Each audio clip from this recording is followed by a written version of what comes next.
Please আমাকে ছাড়ো না বলছি তো। কোথায় ছিলে? আমরা জীবনে যে স্বপ্নই দেখি না কেন, সব স্বপ্ন কি আমাদের জীবনে সত্যি হয়? আসলে বাস্তবটা ভীষণ কঠিন। আজ আমি আমার পরিবার এবং আমার ভালোবাসা এই দুটোর মাঝখানে চাপা পড়ে গেছি।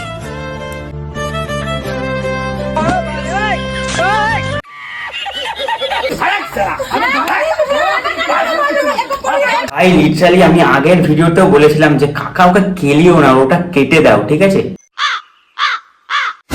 ও যাই হোক, ওটা তো কাটাই আছে। যাই হোক, যেন ওদের কোনো রকম কোনো অসুবিধা না হয়, আর যদি হয় তাহলে আমার যে খারাপ কিছু হবে না, তখন আমি বুঝে নেব। মালা ফালা বার কর, সব রেডি কর, দিয়ে দেবো। এতদিনের ভালোবাসা সফল হবে না। এই সাজিদ ধর, দাদা দায়িত্ব নেদের কোনায় বাঁশ ঢোকানোর দায়িত্বটা নিয়েছে। কিছু ভিডিও এই ফটো হ্যাঁ ও পোস্ট করছে না, ঠিক আছে? ওর কাছে যদি ফোন থাকতো না, একবার হলেও আমাকে ফোন করতো। আচ্ছা সাজিদ, তুই একবার ভাবিস নি ওর ফ্যামিলি থেকে জোর জবরদস্তি করছে কিনা? আমি বুঝতে পারছি ওকে, ও ফ্যামিলি থেকে ওকে জোর জবরদস্তি করা হচ্ছে।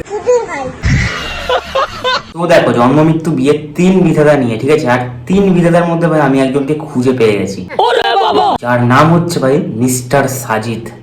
তুমি কি বুঝতে পারছো?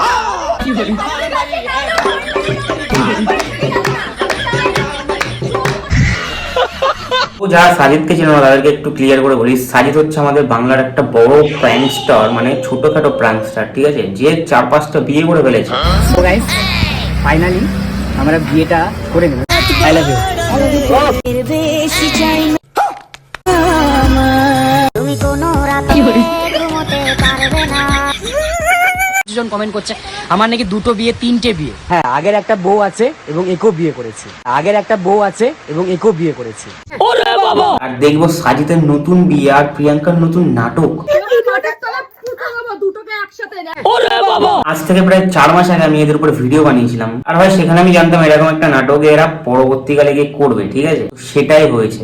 দাদু বাড়ির থেকে আমার দিদা আর কিছু আমার দাদু সবাই বাড়ির থেকে আমাকে গিয়ে সাজিদের কাছ থেকে নিয়ে আসে। আমি কবে ওর কাছে রিটার্ন যেতে পারবো আমি নিজেও জানি না, দিও যেতে পারবো কিনা আমি সেটাও জানি না।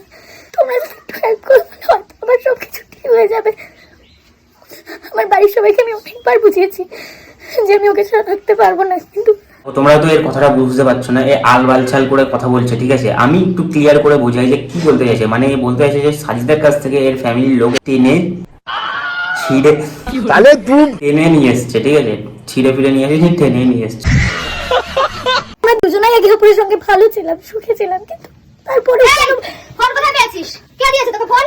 কে পেয়েছিস? ফোন কে দিয়েছে? খুব সাহস না? দুটোকে একসাথে একবার যখন নিয়ে এসেছি না, আর ওখানে যেতে দেবো না। ভিডিও ছাড়াবে না, দেখ ফোন, আমি ভিডিওটা তোর বাপ শুনতে সারতে পারবে না। তুই তো ফোন কে? তুই ফোন ছাড়বি কোথা দিয়ে? এত সস্তা হাতটা ধরেছে, ভেঙে দাও হাতটা, এরকম ভাবে ভেঙে দাও। তো দেখো, সাজিদ এমন একটা ঢ্যামনা ছেলে, ও প্র্যাঙ্কের নামে যা খুশি তাই করতে পারে, ঠিক আছে? যখন জিয়ার সাথে রিলেশনে ছিল, মানে প্র্যাঙ্ক করছিল না, জিয়ার সাথে প্র্যাঙ্ক কি বা বিয়ে করেছিল, যাই হোক, যখন জিয়ার সাথে বিয়ে করেছিল তখন প্রিয়াঙ্কার সাথে এক কম্বলের নিচে এসে ভাই জিয়ার উপরে প্র্যাঙ্ক করেছিল।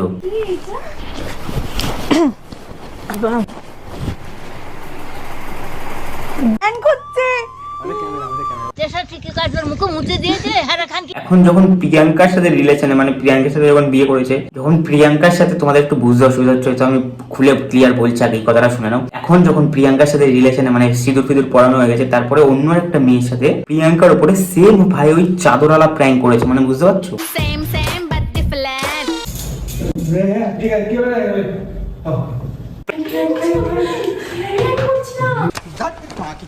তুমি কি বুঝতে পারছো না? ও যদি তোমাকে ভালোই বাসে তাহলে ওর পরিবারের লোকজনের হাত ধরে চলে যাবে না।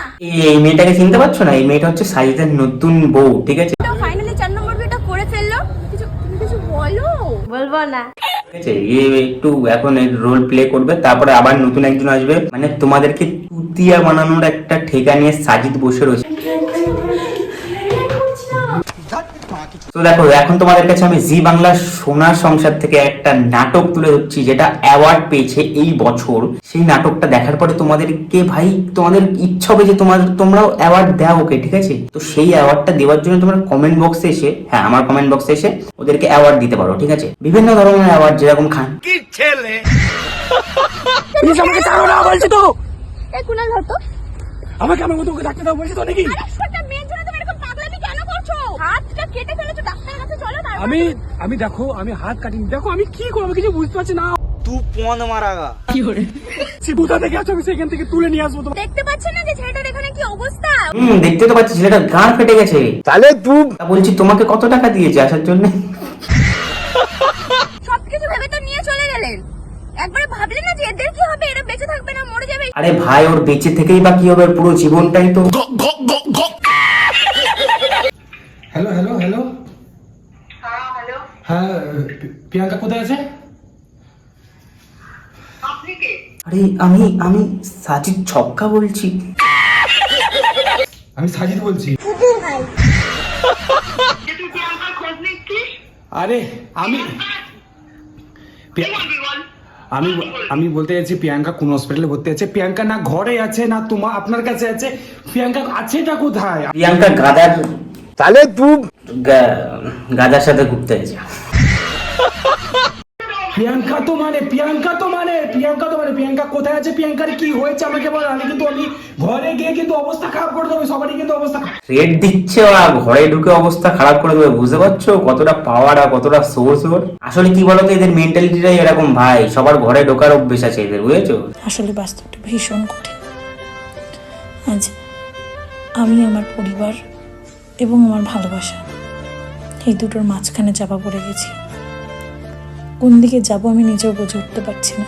কোনো দিকে যেতে হবে না তোমাকে, তুমি শুধু সোজা গাধার ঘাড়ে ঢুকে ওটাই বেস্ট জায়গা একমাত্র। তাহলে অনেকের অনেক কথা, আরে ভাড়া অ্যাম্বুলেন্সটা ভাড়া করেছিস, সব স্ক্রিপ্ট লিখেছিস, ঠিক মতন বলছিস, সব ঠিক আছে ভাই, অ্যাম্বুলেন্সটার মুখটা অন্তত রাস্তার দিকে ঘুরিয়ে রাখ। অনেকের অনেক কথা, তোকে কি দেয়ালে ঢোকাবে? দেখো ঝামেলা হলো, ব্রেকআপ হলো, ছিঁড়ে নিল, সরি ভাই, তাহলে ছাড়িয়ে নিয়ে আসলো ওর মা গিয়ে ওর কাছ দিয়ে, সরি ওর মাসি, সবকিছু হয়ে গেল। ও বলে দিল যে হ্যাঁ আমাদের রিলেশনটা ব্রেকআপ হয়ে গেছে, মানে অবধি শেষ। বাট এখানে লবণ মানে একটু টুইস্ট দেবে না, এরকম কিছু হতে পারে না। এরা একটা লেখক আছে ভাই, বহুত বড় বড় লেখক। এরপরে কি আসলো সেটা আমরা দেখবো এখন। আবার এদেরকে যুক্ত করা হলো, মালা বদল করা হলো, সিঁদুর তো ধর্মেও নেই, যাই হোক। তাহলে তোদের মনুষ্যত্ব বলতে কিচ্ছু নেই। এবার মজা পেয়েছিস? এবার ভিডিও বানা, এবার কি বলবি? এত নীচ মানসিকতা নিয়ে না মানুষকে বিচার করতে এসো না। আগে সেই মানুষ দুটো কি পরিস্থিতিতে আছে, কিরকম অবস্থা আছে সেটা জানবার চেষ্টা করো। ভাববে যে আমার মেয়েটার কিভাবে কি সুখ হবে, আমরা ভালো ছেলে দেখে বিয়ে দেবো। তুই ছেলে খারাপ সেটা আমি বলছি না। প্রিয়ঙ্কা তোমার বাড়িতে ফোনটা লাগিয়ে আমাকে দাও। আপনারা প্রিয়ঙ্কাকে নিয়ে চলে গেলেন, চলে যাবার উদ্দেশ্যটা কি? মানে ওদের দুজনের আমার অফিসে বিয়ে দিচ্ছি, বুঝতে পেরেছেন? ভালো করে শুনুন, আরেকবার রিপিট করছি, ওদের দুজনের আমার অফিসে ভালোভাবে বিয়ে দিচ্ছি।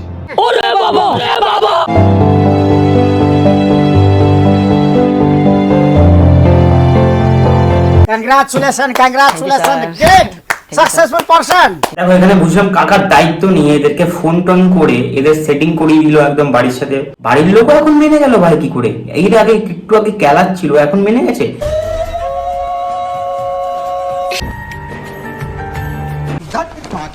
তুই পার্টিকুলার সাজিদ আর প্রিয়াঙ্কা, তোদের প্র্যাঙ্ক আর এগুলো হচ্ছে ভাই মোটামুটি, ভিউজ তো আনতে হবে যাই হোক করে। আর যদি এটা সত্যিকারের বিয়ে হয়েও থাকে, ঠিক আছে, তোদের কংগ্রাচুলেশন ভাই আমার তরফ থেকে। আর যদি না হয়ে থাকে তাহলে এর পার্ট তো আরো বেরাবে, মানে এটা তো সেকেন্ড পার্ট বেরাচ্ছে, থার্ড পার্ট বেরাবে, ফিফথ পার্ট বেরাবে রোস্টিং এর। আমি একা না ভাই, আরো অনেকে আছে যারা রোস্ট করছে তোদেরকে। যাই হোক, এটা যদি ভাই রিয়েল বিয়ে হয় তাহলে তোদেরকে আমার তরফ থেকে ভালো অনেক কংগ্রাচুলেশন, এগিয়ে যা, যদি টিকতে পারিস তো জীবনে। চলো ভিডিওটা আজকে অবধি রাখবো। কারোর খারাপ লাগলে ভাই অবশ্যই এটা এন্টারটেনমেন্ট পারপাস ভিডিও, ঠিক আছে, কাউকে আমি মানে টার্গেট করে কোনো কথা বলিনি, ঠিক আছে? তো normal just entertainment purpose video দেখো ভাই, মজা নাও, লাইক করো, সাবস্ক্রাইব করো, ভুলে যাও। আর দেখো এরকম ধরনের ভিডিও আরো আনবো, সাবস্ক্রাইবটা করে রাখো মাস্ট, তাহলে পরেও আরো দেখতে পারবে। তো দেখো ভিডিও শেষ করার আগে আমি একটাই কথা বলবো ভাই, নিজের ধর্মকে সাপোর্ট করতে শেখো। নিজের ধর্মের উপর যদি কেউ হাত দিতে চায় তার হাত ধরে কুড়িয়ে ভেঙে ফেলো, ঠিক আছে? এটুকুই বলবো। জয় হিন্দ, জয় ভারত।